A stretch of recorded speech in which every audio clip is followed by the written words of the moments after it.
Colour capsicum first year ಅಂತ ಹೇಳ್ಕೊಳ್ಳುವಂಥ ಒಂದು profit ಆಗಲಿಲ್ಲ. ಏನಕ್ಕಪ್ಪ ಮಾಡಬೇಕಿತ್ತು, ಐ ಟಿ ಫೀಲ್ಡಲ್ಲೇ ಕಂಟಿನ್ಯೂ ಮಾಡ್ಬೋದಿತ್ತಲ್ಲ ಅನ್ನೋದು ಒಂದು. ಈ ಮಂತ್ ಮತ್ತು ನೆಕ್ಸ್ಟ್ ಮಂತ್ ಒಳ್ಳೆ ರೇಟ್ ಸಿಗುತ್ತೆ ಅಂತ ಎಲ್ಲ ಮಾರ್ಕೆಟಲ್ಲಿ ಎಕ್ಸ್ಪರ್ಟ್ಸ್ ಎಲ್ಲ ಹೇಳ್ತಿದ್ದಾರೆ. ಎಲ್ರಿಗೂ ನಮಸ್ಕಾರ. ನನ್ನ ಹೆಸರು ಶ್ರೀಹರ್ಷ ಅಂತ. ಸೊ ನನ್ನ ಬ್ಯಾಕ್ಗ್ರೌಂಡ್ ಬಂದ್ಬಿಟ್ಟು ನಾನು ಇಂಜಿನಿಯರಿಂಗ್ ಗ್ರ್ಯಾಜುಯೇಟು.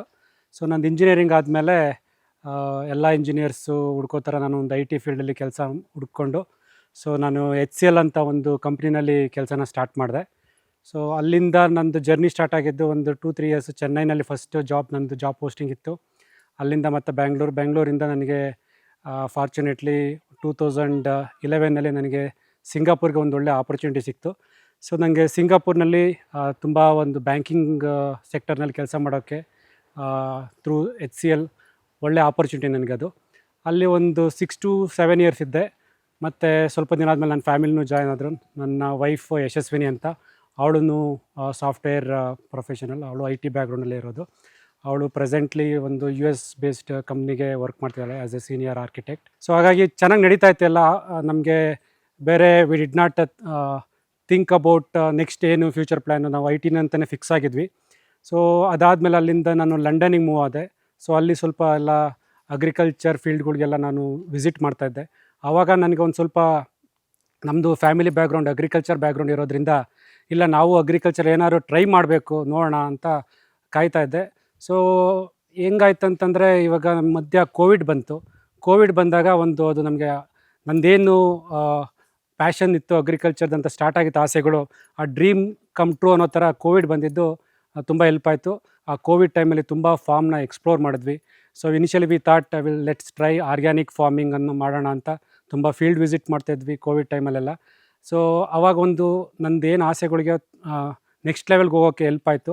ಈಗ ಊರಲ್ಲಿರೋ ಲ್ಯಾಂಡ್ಗಳಲ್ಲೆಲ್ಲ ನಮ್ಮದು ಟ್ರೆಡಿಷನಲ್ ವೇ ಆಫ್ ಅಗ್ರಿಕಲ್ಚರ್ ಮತ್ತು ತೋಟಗಳು ಅಡಿಕೆ ಇರೋದ್ರಿಂದ ಅದನ್ನೆಲ್ಲ ಯೂಸ್ ಮಾಡೋಕ್ಕಾಗಲ್ಲ.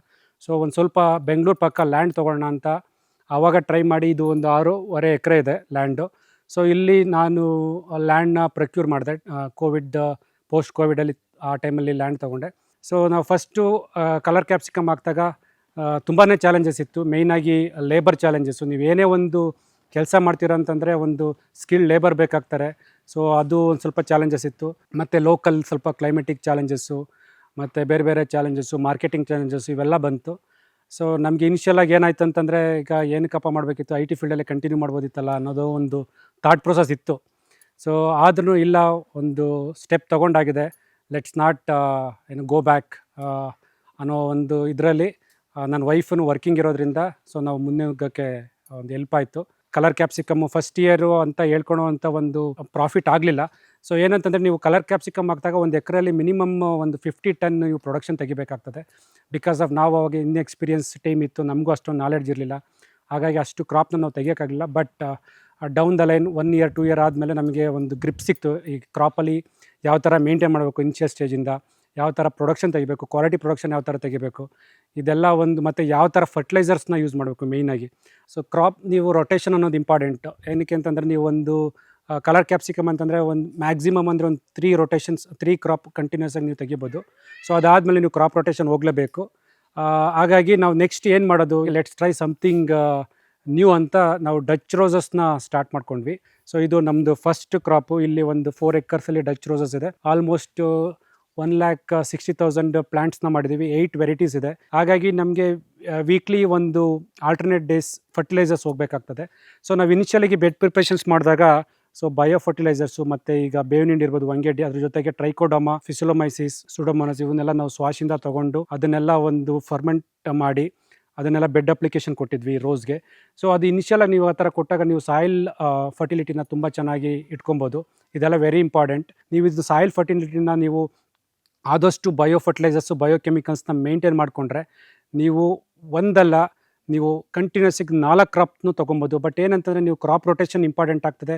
ನಾವು ಇನಿಷಿಯಲಾಗಿ ರೂಟ್ ಝೇನ್ ಅನ್ನೋದನ್ನ ತುಂಬ ಯೂಸ್ ಮಾಡಿದ್ವಿ. ಸೊ ಹಾಗಾಗಿ ಪ್ಲ್ಯಾಂಟ್ ಗ್ರೋತ್ಗೆ ಮತ್ತು ಆ ರೂಟ್ ಚೆನ್ನಾಗಿ ಭೂಮಿಗೆ ಹೋಗೋಕ್ಕೆ, ಬೇರು ಚೆನ್ನಾಗಿ ಬಿಡೋಕ್ಕೆ ಅದು ತುಂಬ ಹೆಲ್ಪ್ ಆಯಿತು. ಹಾಗಾಗಿ ನಿಮ್ಗೆ ಏನು ಪ್ಲಾಂಟೇಷನ್ ನೋಡ್ತೀರಾ, ಇಲ್ಲಿ ಒಳ್ಳೆ ಕ್ವಾಲಿಟಿ ಗ್ರೋತ್ ಬಂದಿದೆ.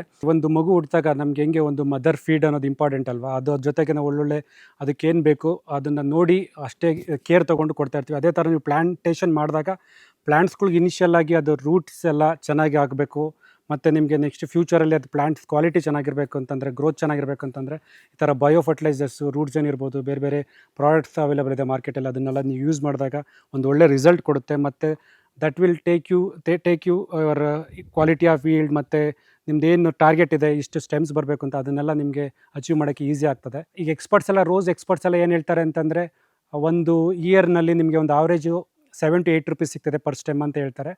ಸೊ ಅದು ನಿಮಗೆ ಅಚೀವ್ ಆಗಬೇಕು ಅಂತಂದರೆ ನೀವು ಒಂದು ಮಂತಲ್ಲಿ ಇಷ್ಟು ಟಾರ್ಗೆಟ್ 10,000 ಸ್ಟೆಮ್ಸ್ ಬರಬೇಕು ಅಂದರೆ ಅಷ್ಟು ಬರಬೇಕು, ಪ್ಲಸ್ ಆವ್ರೇಜ್ ರೇಟ್ ಸಿಗಬೇಕು. ಸೊ ಲಕ್ಕಿಲಿ ನಮಗೆ ಇವಾಗ ಲಾಸ್ಟ್ ವ್ಯಾಲೆಂಟೈನ್ ಸೀಸನ್ನು ಈಗ ಮೊನ್ನೆ ಆಯ್ತಲ್ಲ, ಅದರಲ್ಲಿ ತುಂಬ ಚೆನ್ನಾಗಿ ಬಿಲ್ಲಿಂಗ್ ಆಗಿರೋದ್ರಿಂದ ನಮ್ಮದು present average per stem 10 rupees 50 ಪೈಸೆ ಇದೆ. ಸೊ ಹಾಗಾಗಿ ನೆಕ್ಸ್ಟ್ ಈ ಮಂತ್ ಮತ್ತು ನೆಕ್ಸ್ಟ್ ಮಂತ್ ಒಳ್ಳೆ ರೇಟ್ ಸಿಗುತ್ತೆ ಅಂತ ಎಲ್ಲ ಮಾರ್ಕೆಟಲ್ಲಿ ಎಕ್ಸ್ಪರ್ಟ್ಸ್ ಎಲ್ಲ ಹೇಳ್ತಿದ್ದಾರೆ. ಸೊ ಹಾಗಾಗಿ I am also looking forward. ಮತ್ತು ನನ್ನ ಮೇಯ್ನ್ ಪರ್ಸನ್ ಅಂದರೆ ಮೇಯ್ನ್ ಪಿಲ್ಲರ್ ಅಂತಂದರೆ ನನ್ನ ತಮ್ಮ ಆದರ್ಶ್ ಅಂತ. ಹಾಗಾಗಿ ನಾನು ಇದೊಂದು ಲಾರ್ಜ್ ಸ್ಕೇಲಲ್ಲಿ ಮಾಡೋಕ್ಕೆ, so initially we started with 4.5 acres 5 acresಲ್ಲಿ ಮಾಡಿ ಇವತ್ತು ಆಲ್ಮೋಸ್ಟ್ ಒಂದು 60 acresಲ್ಲಿ ಆಲ್ರೆಡಿ ಡೆವಲಪ್ ಆಗಿದೆ. ಅನದರ್ 60 acres ಈಗ ವರ್ಕ್ ನಡೀತಾ ಇದೆ. ಸೊ 100 acres ನಮ್ಮದೇನು ಹಿರಿಯೂರು ಮತ್ತು ತುಮಕೂರಲ್ಲಿ ಲ್ಯಾಂಡ್ನ ಪ್ಲ್ಯಾನ್ ಮಾಡಿದ್ದೀವಿ. ಸೊ ಅದನ್ನೆಲ್ಲ ನನ್ನ ತಮ್ಮ ಆದರ್ಶ್ ಕಂಪ್ಲೀಟಾಗಿ ಪ್ರೊಡಕ್ಷನ್ ಯೂನಿಟ್ನ ಅವ್ನು ಬ್ಯಾಲೆನ್ಸ್ ಮಾಡ್ತಾನೆ. ಸೊ ನಾನು ಮೇಯ್ನಾಗಿ ಮಾರ್ಕೆಟಿಂಗ್ ಸೈಡ್ ನೋಡ್ತೀನಿ.